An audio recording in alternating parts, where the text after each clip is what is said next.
Mr. Rhino. Hello, Smokey. Look what I got. It's a banana. Look.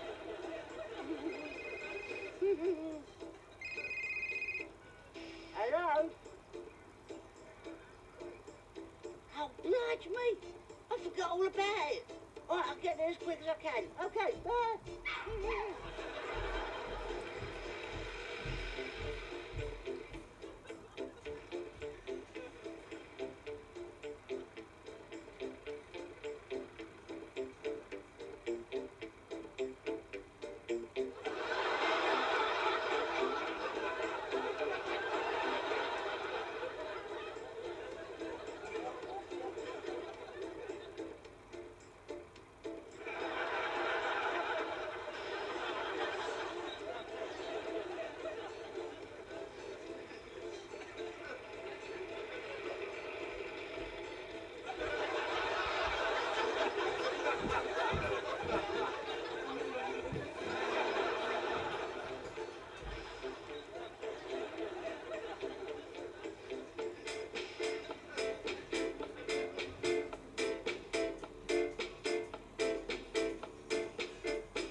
Excuse me 1 second, I've forgotten something. That's better.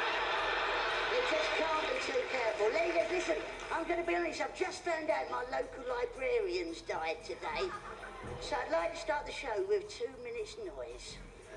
La la la la la la la la la la la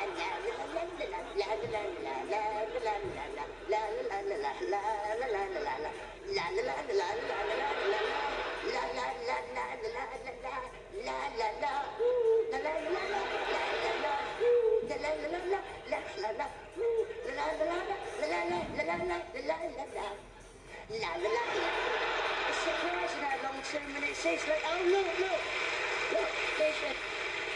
Look. I forgot to show you her. Look at her. Look. Okay, what else have we got? Look, I've got a big white head on my chin there as well. Oh, look, this is one of my favourites as well. That's my favourite. Oh, bugger. It's happened. I didn't think it was going to happen, but it's happened. You know, it's like you think you get through the whole day and it doesn't happen, but you can see what's happened, can't look. See, if I stand like that, you can see what's happened, can't you? If I go like that, you can see it better.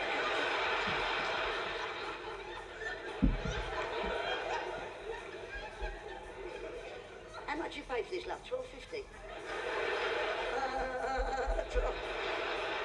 Basically, I've got an itchy bum. There. It's out in the open. It's not out in the open, but I've got an itchy bum. I've got an itchy bum, see? So basically, you pay $12.50 to watch some bloke that don't know his arse from his elbow.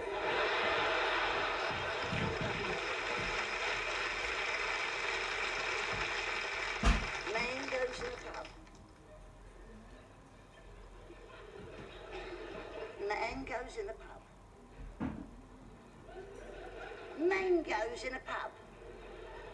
Now, there was a time you just get crisps and peanuts. Not anymore.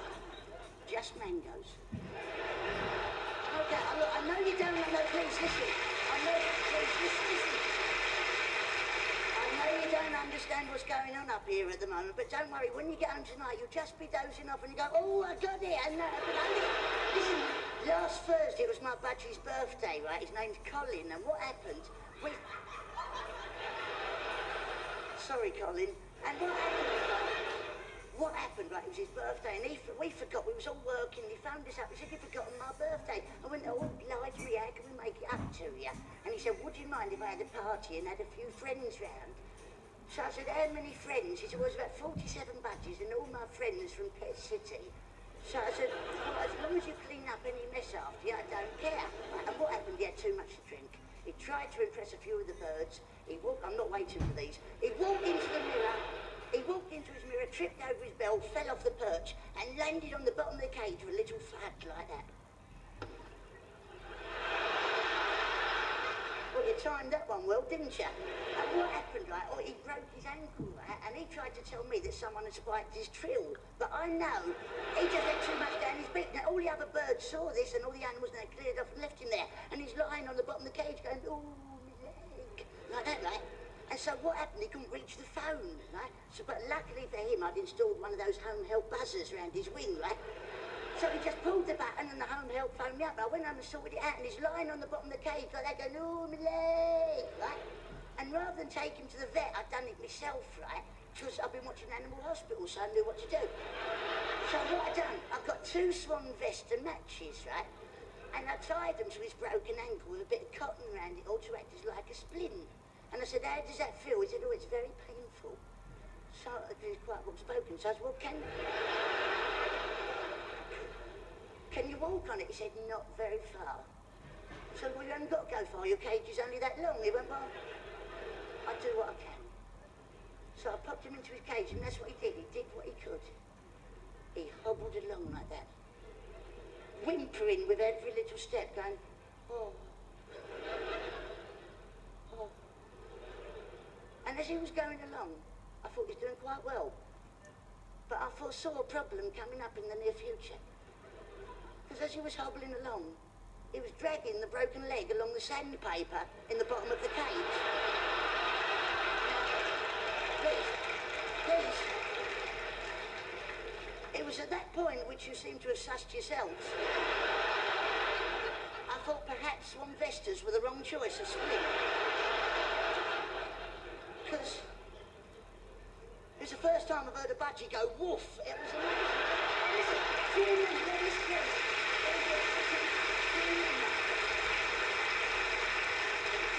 this? Do you remember when you was a kid, you used to play a great game called Knock Up Ginger, right? It's where you knock on someone's door and run away, and today it's called Parcel Force.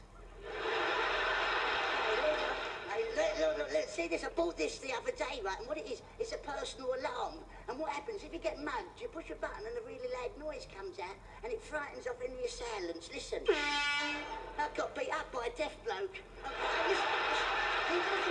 You know, a lot of people say, no, it's too late. Listen, a lot of people say they reckon the relationship between the performer and the audience is a bit like a love affair, and they reckon the performer is supposed to make love to the audience. We could be here for some time this evening, but not at the moment. We're just getting to know each other. You're not sure if you like me, I'm not sure if I like you. Basically, you've got to tell me how you like it, love. First impression of my impression of a robot having a wee. Robot having a wee.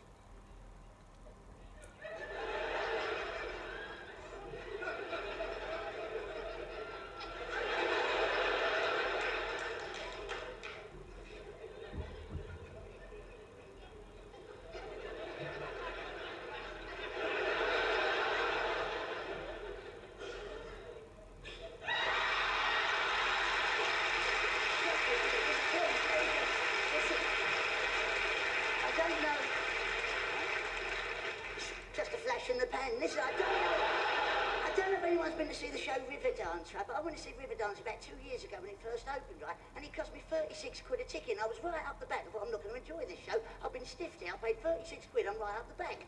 And I thought, I was really wound up, right? And I realised it was all negative thinking.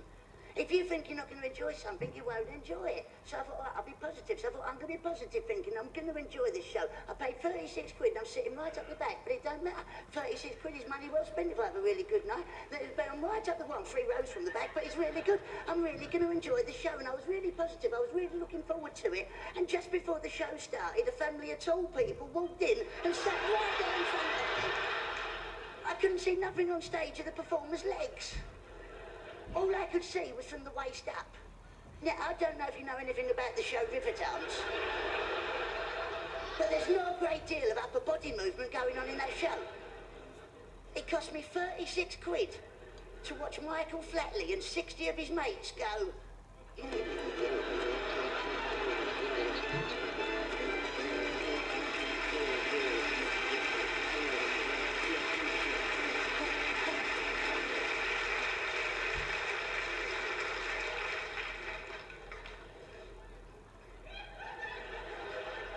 Look at how high my hips are.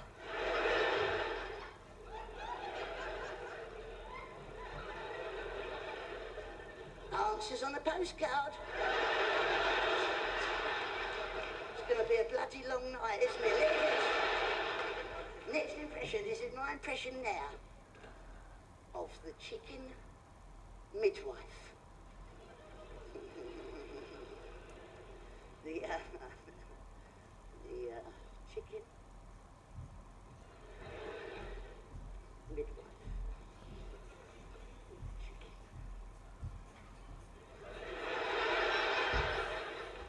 Medical equipment.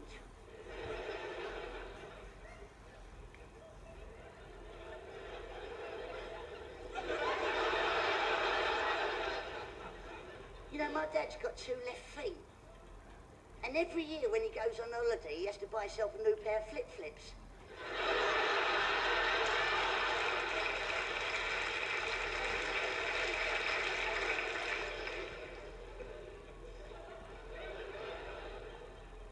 Mangoes on the bus.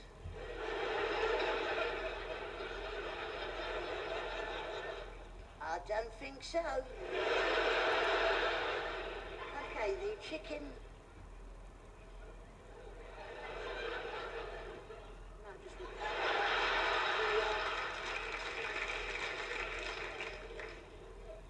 I went to a séance last week. And instead of using a Ouija board, we used a Cluedo board. And we contacted Elvis. And after 40 minutes, Elvis said, it was Professor Plum in the conservatory with a ginster's pasty. Okay, the chicken. See, look, medical equipment. There's a quick impression of an aeroplane lost in the fog. I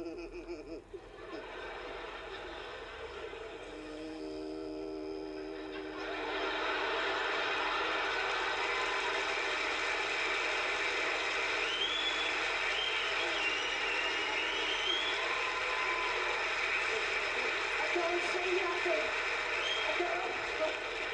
Okay. Oh, I've got worried then. I couldn't see nothing. Okay. The chicken midwife. I don't think I use the medical equipment. Hinders what I have to do. Chicken midwife.